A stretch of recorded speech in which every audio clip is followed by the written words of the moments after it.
Hello, I'm Dr. Graham Teague. This is a brief video to demonstrate two very simple techniques that you can use now to see if you have spinal imbalances. Now it's these imbalances that cause your pain, whether you have low back pain, sciatica, neck or even upper back pain. Now the first test is very simple. All you're doing is looking at your pelvic height. So all you do is look in a mirror and note if one side of your pelvis is higher than the other. Now, there are two landmarks that you can use. The first is what's called the ASIS, which are the bumps on the front of your pelvis, or alternately, you can just place your hands on top of your hips. Now, what you'll note is that one side of your pelvis is higher than the other, and this creates what's called a rotational imbalance. If your left side is higher, you have what's called an LFP, and if you have the right side higher, you have an RFP. Now, the bigger the height change, the bigger the imbalance is occurring in your spine. And also you can look at the side view of your posture, and this is what detects what's called a tilt type imbalance, where you can have a sway back where the curve in your low back is a lot greater, or you may have a flattened spine.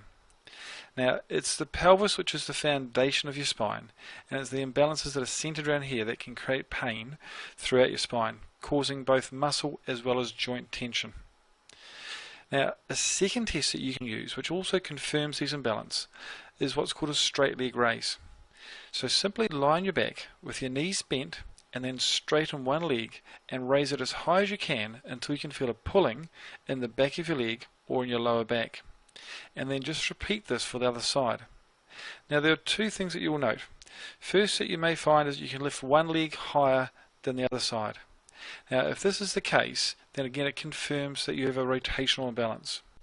Secondly, people should be able to lift their leg up to almost 90 degrees.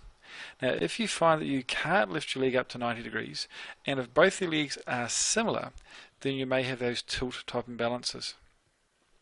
But these two simple tests indicate that there are imbalances in your spine. Now the greater the change, the more the imbalance. If there's minimal change, then it means that your pain is very simple and very quick to remove. If the imbalances are greater, then pain is still very simple to remove, but it will take a small amount of time to return your spine to balance. But these two tests can be used to detect your imbalances now, but you also can use them to monitor your imbalances. Long-term wise, you can use these same tests to make sure your spine stays in balance, which is important for a long-term future of being